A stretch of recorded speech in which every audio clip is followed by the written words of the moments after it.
আজকে খুতবার বিষয় নবী করিম সাল্লাল্লাহু আলাইহি সাল্লাম এর অনুসরণের বিভিন্ন দিক। গত জুমায় আলোচনা করছিলাম যে আমরা কেন নবী করিম সাল্লাল্লাহু আলাইহি সাল্লামকে অনুসরণ করব, কি জন্য, কেন আমরা তাকে অনুসরণ করব, এটি আলোচনা করেছি। আজকে তারই ধারাবাহিকতায় আমরা কোন বিষয়গুলো অনুসরণ করতে পারি উক্ত বিষয়ের উপর আলোচনা করেই আমি আমার আজকের খুতবা এটিটা আনার চেষ্টা করব ইনশাআল্লাহুল আজিজ।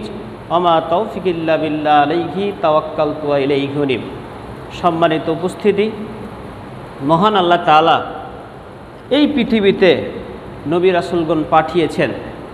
প্রত্যেকের চরিত্র মহান আল্লাহ তাআলা তার বিশেষ খাস করে তার রহমতে, তার দয়ায় তিনি সেইভাবেই পৃথিবীর ঊর্ধ্বে পৃথিবীতে যত মানুষ রয়েছে তাদের চাইতেও উত্তম চরিত্র দিয়ে, উত্তম বৈশিষ্ট্য দিয়ে মহান আল্লাহ তাআলা প্রত্যেক নবী রাসূলগণকে এই পৃথিবীতে পাঠিয়েছেন।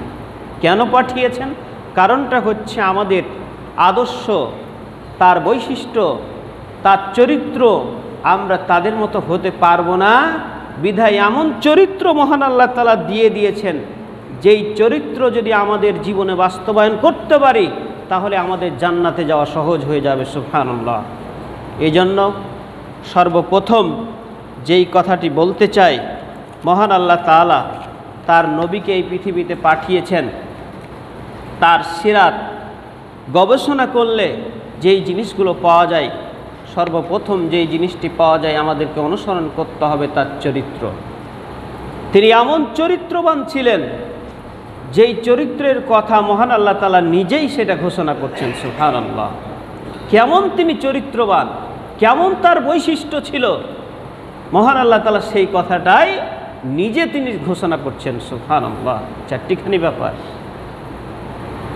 মহান আল্লাহ তাআলা বলেন, ওয়া ইন্নাকা লাআলা খুলুকিন আযীম, নিশ্চয় আমি তাকে তৈরি করেছি মহান চরিত্র দিয়ে। তিনি সবচাইতে উন্নত মানের চরিত্র আমি তাকে দিয়ে দিয়েছি। সুবহানাল্লাহ।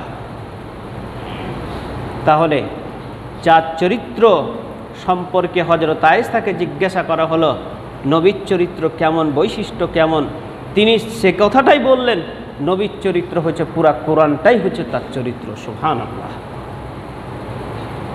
তাহলে এখন আমাদের করণীয় কি? আমরা যদি নবীর চরিত্র পূর্ণাঙ্গভাবে জানতে চাই তাহলে আমাদেরকে কোরআন অনুধাবন করতে হবে, অধ্যয়ন করতে হবে, পড়তে হবে, জানতে হবে, সেখান থেকে শিক্ষা নিতে হবে এবং সে অনুযায়ী চলার চেষ্টা করতে হবে। তাহলে নবীর চরিত্র আমরা পেয়ে যাব। এখন নবীর চরিত্র জানলাম না, কোরআনও পড়লাম না, কোনো কিছু হবে না। তাহলে তার চরিত্র আমরা কিভাবে গঠন করব? এরপরে নবী করিম সাল্লাল্লাহু আলাইহি সাল্লামের চরিত্র আরও যে বৈশিষ্ট্যগুলি পাওয়া যায়, মহান আল্লাহ তাআলা যেই বিষয়টাতে সন্তুষ্ট নবী করিম সাল্লাল্লাহু আলাইহি সাল্লাম সেই বিষয়টাতে সন্তুষ্ট। কোরআনে কারীম যেই ব্যক্তির উপর, যেই প্রতিষ্ঠানের উপর, যেই হচ্ছে ব্যক্তির ওপর কঠিন, নবী করিম সাল্লাল্লাহু আলাইহি সাল্লাম সেই ব্যক্তির ওপরও কঠিন। যেমন চুরি করে, যে চুরি করেছে চুরির বদলে তার হাত কাটা হবে, এটাই হচ্ছে তিনি এটাই করেছেন। এমনকি তিনি এই চরিত্র পাওয়া যায়, তিনি কোনো দিন হট্টগোল, গণ্ডগোল এই সব কোনো কিছুতেই তিনি এইগুলিতে ছিলেন না। কেউ যদি তার সাথে খারাপ আচরণ করেছে, তার সাথে খারাপ আচরণ করেন নাই, তিনি তার মাধুর্যে, তার চরিত্র দিয়ে ওই ব্যক্তিকে, ওই প্রতিষ্ঠানকে তিনি বদলিয়ে দিয়েছেন। সুবহানাল্লাহ। আর আমরা কি করি? আমরা বদলা নিতে ব্যস্ত।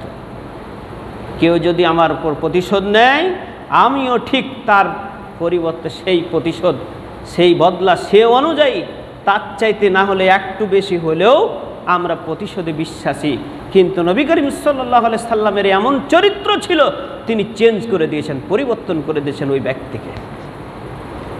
যেখানে গেছেন সেখানে সেই জায়গাটাকে বদলিয়ে দিয়েছেন। তিনি নিজে বদলাননি, তিনি কি করেছেন, ইয়াতুত তার চরিত্র, সেই চরিত্র দেখে অনেকেই পরিবর্তন হয়ে গেছে। এই জন্যই তো মহান আল্লাহ তাআলা বলছেন, ওয়া ইন্নাকা লাআলা খুলুকিন আজিম, আমি মহান সেই নবীকে একেবারে উত্তম চরিত্র দিয়ে, মাধুর্য দিয়ে, বৈশিষ্ট্য দিয়ে আমি এই পৃথিবীতে পাঠিয়েছি। সুবহানাল্লাহ। কেউ যদি তার প্রতি অন্যায় করেছে তাকে ক্ষমা করে দিয়েছেন, এই ছিল তার চরিত্রের নমুনা।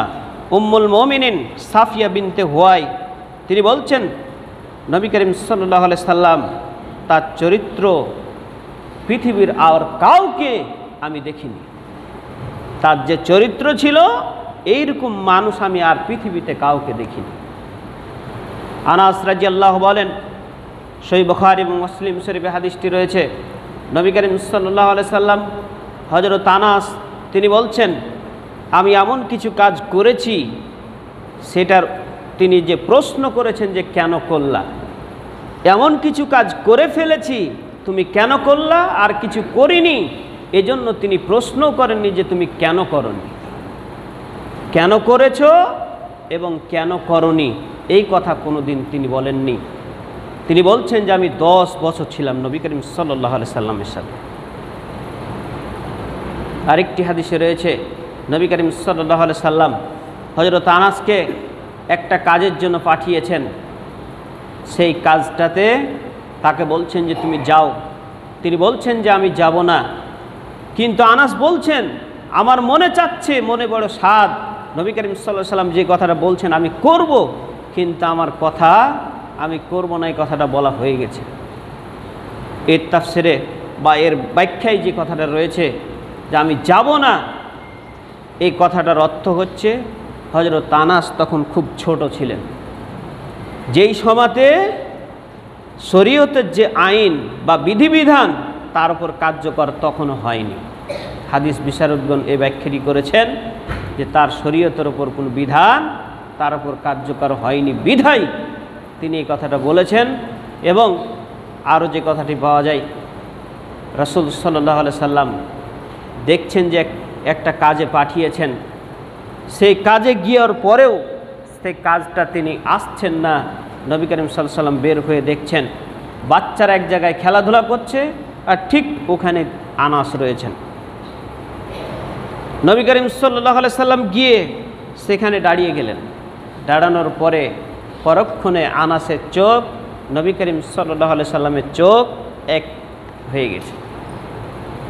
তিনি দেখার সাথে সাথেই নবী করিম সাল্লাল্লাহু আলাইহি সাল্লাম কি করলেন, হাসলেন। এরপরে বলছেন, ইয়া উনাইস আযহাবতু হাইসু আমারতুকা, আদরের আনাস আমি যেখানে যেতে বলেছিলাম তুমি কি সেখানে গিয়েছিলে? সুন্দর ভাষায়, নরম ভাষায় তাকে বলছেন, হে আদরের আনাস আমি তোমাকে যেখানে যেতে বলেছিলাম তুমি কি গেছিলা? আনাস বলছেন, হ্যাঁ আমি গেছিলাম সেখানে হে আল্লাহ রাসূল। এরপরে সেই দিন থেকে আনাস বলছেন যে আর জীবনে কোনো দিন আমি নবী করিম সাল্লাল্লাহু আলাইহি সাল্লামের কথার বিরুদ্ধাচরণ করিনি। তাহলে নবী করিম সাল্লাল্লাহু আলাইহি সাল্লামের চরিত্র দেখে, তার আচরণ দেখে, এই হাদিসগুলো থেকে আমাদের এটাই শিক্ষা। যদি আমাদের কি থাকে, কর্মচারী থাকে, আমরা কাউকে কর্মচারী খাটাই, অনেক সময় দেখা যায় একটু কিছু ব্যতিক্রম হলে এই কাজটা কেন করলা, এটা তোমার দ্বারা কেন হলো, তোমাকে জরিমানা দিতে হবে, তুমি কাজে জানো না তো কেন আসছো আমার এই কাজ করতে। এইভাবে অনেকভাবে আমরা কথা বলে থাকি। আমাদের উচিত হবে এই ঘটনাগুলো থেকে শিক্ষা নিয়ে যেন আমরা নিজের জীবনে বাস্তবায়ন করতে পারি। যদি করতে পারি তাহলে আমাদের জান্নাতে যাওয়া সহজ হয়ে যাবে। সুবহানাল্লাহ। আপনি যদি লিডার হতে চান, ভালোভাবে আচরণ করতে চান, মানুষের কাছ থেকে কাজ হাসিল করতে চান, তাহলে এই চরিত্র, এই মাধুর্য, এই বৈশিষ্ট্য যদি অর্জন করতে পারেন, আপনার কোম্পানি বা আপনার কাজ পূর্ণাঙ্গভাবে সাকসেসফুলতার সাথে আপনার সেটা হাসিল হবে ইনশাআল্লাহ। যদি আমরা সেটা করতে চাই তাহলে অবশ্যই এই কাজটি করতে হবে। হাদিসটি রয়েছে সহিহ মুসলিম এবং বুখারীতে সে হাদিসটি রয়েছে। আল্লাহ তাআলা বলেন, ফাবিমা রাহমাতিম মিনাল্লাহি লিনতা লাহুম ওয়ালাউ কুনতা ফাদ্দান গালিযাল কলবি লানফাজ্জু মিন হাওলিকা।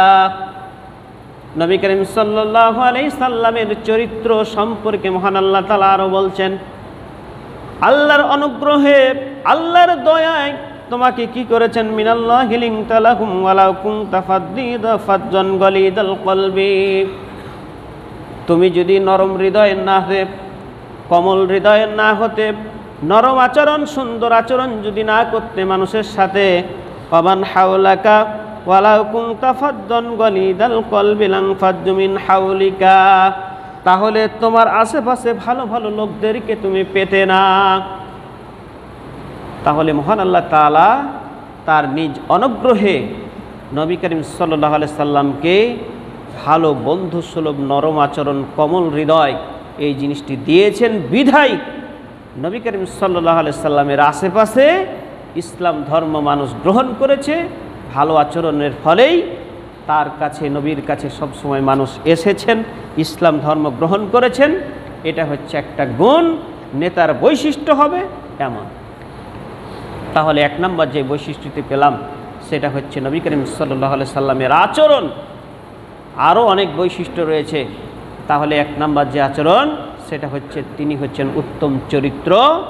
যেই চরিত্র যদি আমরা গঠন করতে পারি, যে যে অবস্থানে রয়েছেন আল্লাহ আপনাকে উপরে উঠায় দিবেন। আর যদি আপনার চরিত্র হয় এর বিপরীত, আল্লাহ আপনাকে উপর থেকে নিচে নামিয়ে দিবেন। এটাই হচ্ছে আল্লাহ তাআলার ওয়াদা। এই জন্য এক নম্বর ঘটনা থেকে, এক নম্বর কথা থেকে আমাদের এটাই শিক্ষা, যাতে করে আমরা উত্তম চরিত্রে গঠন করতে পারি। আল্লাহ সেই তৌফিক তুমি আমাদেরকে দান করুন। সকলে বলুন আল্লাহুম্মা আমিন।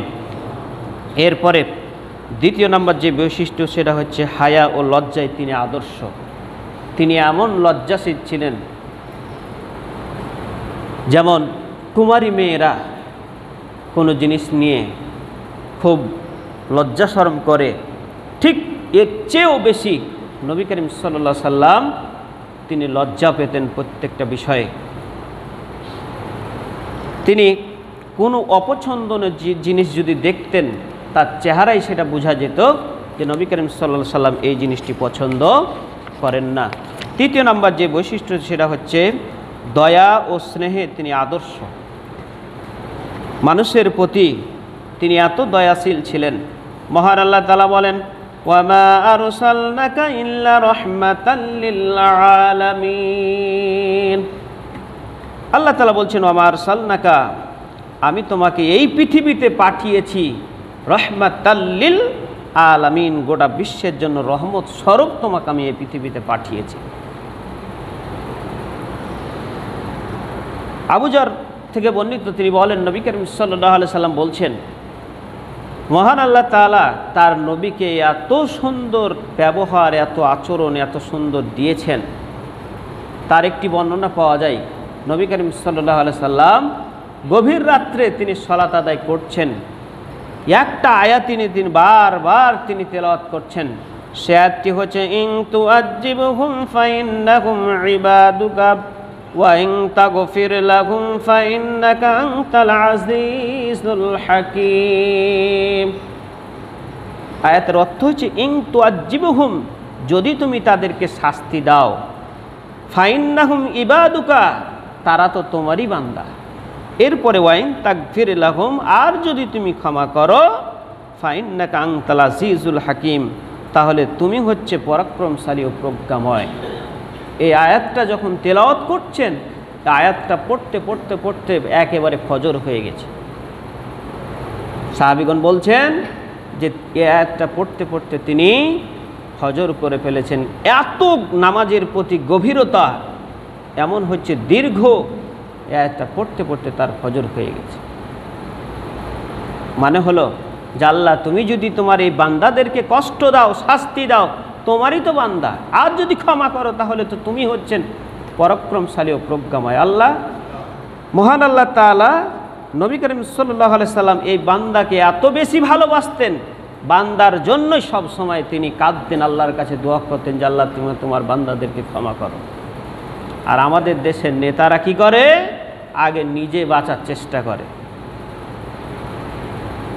সেইগুলি তো আমরা দেখলাম সচক্ষে। নেতা আগে পালিয়ে গেল, বাকি গেলার কি হলো সেটা তো আপনারা সবাই সেগুলো দেখছেন। কিন্তু নেতার বৈশিষ্ট্য হচ্ছে তিনি জনগণের জন্য কাঁদবেন, আল্লাহর কাছে চাইবেন। নবী করিম সাল্লাল্লাহু আলাইহি ওয়াসাল্লাম এই শিক্ষাটাই দিয়ে গেছেন।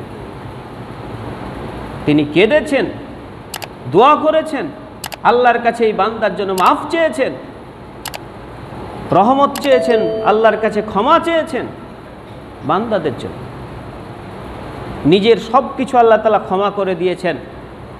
ইচ্ছা করলে তা আল্লাহর নবী বসে থাকতে পারতেন, কিন্তু তিনি মানুষের জন্য সব কিছু করেছেন। চিন্তা করেছেন একটা আয়াত, সূরা আল মাইদা আয়াত নাম্বার হচ্ছে 118, 5 নম্বর সূরা, আয়াত নাম্বার হচ্ছে 118। এই আয়াতটা তেলাওয়াত করতে করতে ফজর পর্যন্ত পৌঁছা 4টিখানি ব্যাপার। আমি আপনি একদিন করেছি কি? তাহাজ্জুদের নামাজ, 5 ওয়াক্ত নামাজই তো আমরা পড়ি না অনেকেই, তাহাজ্জুদ নামাজ তো দূরের থাকে।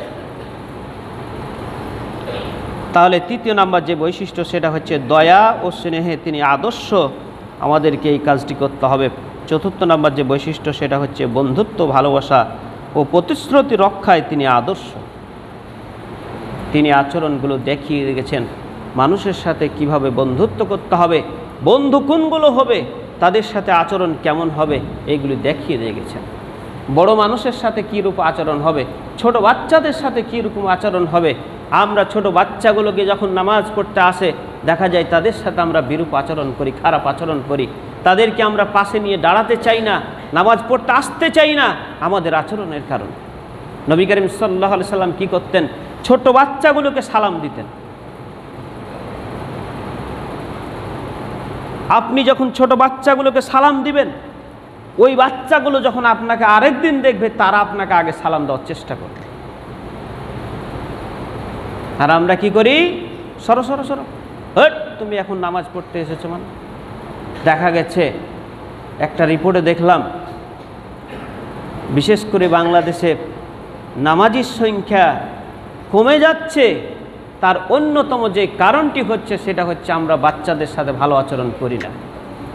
ইউরোপ, মিশর, সিরিয়া এসব দেশগুলোতে বাচ্চাদেরকে উপহার প্রদান করে। বাংলাদেশে কয়েক জায়গাতে দেখলাম, চাঁদপুর, তারপরে আরও কয়েক জায়গায় হয়েছে, যারা 40 দিন এক নাগারে জামাতের সাথে ফজরের নামাজ আদায় করতে পারবে তাদেরকে বিভিন্ন সময় সাইকেল উপহার দেওয়া হয়েছে। আলহামদুলিল্লাহ, হচ্ছে একটা দৃষ্টান্ত, উদাহরণ এগুলো।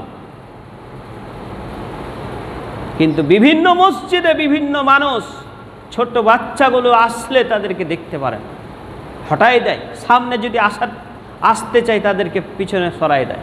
এইগুলি আচরণ মুসলমানদের আচরণ নয়। নবী করিম সাল্লাল্লাহু আলাইহি সাল্লাম এই শিক্ষাগুলো দিয়ে গেছেন। তুমি বাচ্চাদের সাথে কী রূপ আচরণ করবে, বড়গালার সাথে কি আচরণ করবে, এগুলো দেখিয়ে দিয়ে গেছেন।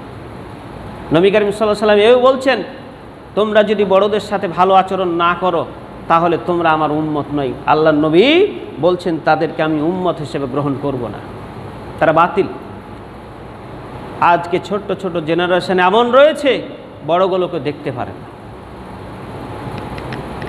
তাদের সাথে খারাপ আচরণ করে, তাদের প্রতি অন্যায় আচরণ করে। এইগুলি নবীর শিক্ষা না। রবিউল আউয়াল মাস চলছে, আমাদের বৈশিষ্ট্য হবে নবী করিম সাল্লাল্লাহু আলাইহি ওয়াসাল্লাম যে আদর্শগুলি, যে বৈশিষ্ট্যগুলি দেখিয়ে দিয়ে গেছেন, আমাদেরকে সেইগুলি আমাদের নিজের ভিতরে নিয়ে আসা। যদি নিয়ে আসতে পারি জান্নাত আমার জন্য সহজ হবে, অন্যথায় জান্নাত পাওয়া সহজ হবে না। শুধু নামাজ পড়বেন, আপনার আচরণ খারাপ থাকবে। নবী করিম সাল্লাল্লাহু আলাইহি সাল্লাম বলছেন, এক ব্যক্তি তার প্রতিবেশী, সে ভালো ইবাদত করে, সব সময় ইবাদত করে, নামাজ রোজা সব কিছু করে, কিন্তু তার প্রতিবেশীর সাথে ভালো আচরণ নাই। নবী করিম সাল্লাল্লাহু আলাইহি সাল্লাম বলছেন ওই মহিলা হচ্ছে জাহান্নামী। আর এক ব্যক্তি প্রতিবেশীর সাথে ভালো আচরণ রয়েছে, কিন্তু নামাজ রোজা কিছুটা হলো কম হয়, অর্থাৎ 5 ওয়াক্ত ঠিকভাবে পড়ে, কিন্তু নফল টফল অত পড়তে পারে না। নবী করিম সাল্লাল্লাহু আলাইহি সাল্লাম বলছেন এই মহিলা হচ্ছে জান্নাতি। সুবহানাল্লাহ। প্রত্যেক বছর রবিউল আউয়াল মাস আসে, চলে যায় একদিক থেকে, আর আমাদের আচরণ যেভাবে যা ছিল তাই থাকে, কিছুই চেঞ্জ হয় না। অতএব আমাদের এই আচরণগুলো থেকে শিক্ষা নিতে হবে। ভালো ব্যবহার বিনয় ও নম্রতা, এই আদর্শগুলো আমাদের সমাজে বা আমাদের মাঝে নিয়ে আসতে হবে। যদি আমরা নিয়ে আসতে পারি তাহলে জান্নাত যাওয়া আমাদের জন্য সহজ হবে।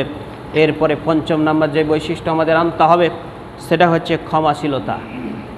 নবী করিম সাল্লাল্লাহু আলাইহি সাল্লাম, মহান আল্লাহ তাআলা বলেন, ওয়াসারিউ ইলা মাগফিরাতিম মির রাব্বিকুম ওয়া জান্নাতি আরযুহাস সামাওয়াতি ওয়াল আরদ উইদ্দাতু লিল মুত্তাকিন। আল্লাহ তাআলা বলছেন, ওয়াসারিউ, তোমরা প্রতিযোগিতা করো একে অপরের সাথে, কি? আল্লাহর কাছ থেকে ক্ষমা নেওয়ার, ওয়া জান্নাত এবং জান্নাতের। এখানে দুইটা কথা উল্লেখ হয়েছে, যে এক আল্লাহর কাছ থেকে ক্ষমা, দ্বিতীয় হচ্ছে জান্নাত। এইটার জন্য তোমরা প্রতিযোগিতা করো। কে কয়তলা বিল্ডিং করলো, কে কয়তলা বাড়ি করলো, ওর ছেলে চাকরি পেলো, আমার ছেলে কেন পেল না, তার ছেলে জিপিএ 5 পেয়েছে, আমার ছেলে কেন পেল না, এইগুলো নিয়ে প্রতিযোগিতা করিও না। এখানে দুইটা জিনিসের কথা উল্লেখ করলেন। এক হচ্ছে আল্লাহর কাছ থেকে ক্ষমা কিভাবে নিব, কিভাবে নিতে হবে, এই জিনিসগুলো তোমরা জানার চেষ্টা করো। আর দ্বিতীয় হচ্ছে সেই জান্নাত। সেই জান্নাত সম্পর্কে আল্লাহ তাআলা বলেন, আরযুহাস সামাওয়াতি ওয়াল আরদ, যেই জান্নাতের বিস্তৃত অর্থাৎ প্রশস্ত আসমান এবং জমিনের সমান। যার প্রস্থই হচ্ছে আসমান এবং জমিন, যে ব্যবধান, প্রস্থই হচ্ছে এত বড়, তাহলে দৈর্ঘ্য কত বড় হতে পারে আমার আপনার এই ব্রেনে খেলবে না।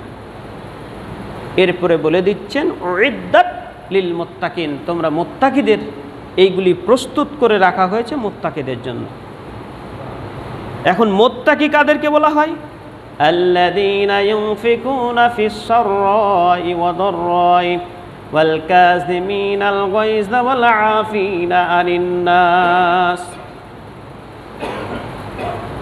মুত্তাকিদের বৈশিষ্ট্য হচ্ছে আল্লাযীনা ইউনফিকুনা ফিস সাররাই ওয়া দাররাই, যারা খরচ করে, ইউনফিকুনা ফিস সাররাই ওয়া দাররাই, সচ্ছল থাকা অবস্থায় এবং অসচ্ছল থাকা অবস্থায় তাদের খরচ করে। যখন সচ্ছল থাকে তখন বেশি দেয়, আর অসচ্ছল থাকলে তখন কম দেয়, কখনো বন্ধ করে না। দ্বিতীয় নম্বর বৈশিষ্ট্য, ওয়াল কাযিমিনাল গায়জ, আর রাগকে নিয়ন্ত্রণ করে, ওয়াল আফিনা আনিন নাস, আর মানুষকে ক্ষমাশীলতা অবলম্বন করে। কেউ যদি ভুল করে দেয় তাকে তাহলে ক্ষমা করে দেয়। এরপরে হচ্ছে আনিন নাস ওয়াল্লাহু ইউহিব্বুল মুহসিনিন, আল্লাহ এই সব বান্দাদের বৈশিষ্ট্য দিয়ে দিচ্ছেন, এদেরকে বলা হয় মুহসিনিন। আর আল্লাহু ইউহিব্বুল মুহসিনিন, আল্লাহ মুহসিনদেরকে ভালোবাসেন। যদি এই তিনটা বৈশিষ্ট্য থাকে, সচ্ছল থাকা অবস্থায়, অসচ্ছল থাকা অবস্থায়, গরিব হলেও দান করে, ধনী হলেও দান করে, এক। দ্বিতীয় নাম্বার হচ্ছে রাগকে নিয়ন্ত্রণ করে। এরপরে তৃতীয় নাম্বার হচ্ছে মানুষকে ক্ষমা করে। মানুষ যখন অন্যায় করে দেয়, অন্যায় হয়ে যায়, ক্ষমাশীলতা অবলম্বন করে। এই সব বান্দাদেরকে আল্লাহ তাআলা বলছেন, এদের বৈশিষ্ট্য, এদের নাম আল্লাহ দিয়ে দিচ্ছেন, এরা হচ্ছে মুহসিনিন। আর মুহসিনদের আল্লাহ ভালোবাসে। নবী করিম সাল্লাল্লাহু আলাইহি সাল্লাম তিনি যখন তায়েফে গেলেন, তায়েফের ঘটনা আমরা সবাই জানি। তায়েফে তার দান মোবারক, উহুদের মাঠে তার দান মোবারক শহীদ হয়েছে। তায়েফের ময়দানে তাকে রক্তাক্ত করা হয়েছে, তাকে জখম করা হয়েছে, তার শরীর দিয়ে রক্ত পড়ছে। ঠিক ওই সময়তে জিবরাইল এসে বলছেন যে, হে আল্লাহর নবী, আপনি একবার আদেশ করুন, একেবারে 2টা পাহাড়কে এক জায়গায় জমা করে তায়েফের ময়দানে যতগুলি মানুষ রয়েছে সবগুলোকে শেষ করে দিই, একটা বার খালি আপনি অনুমতি দেন।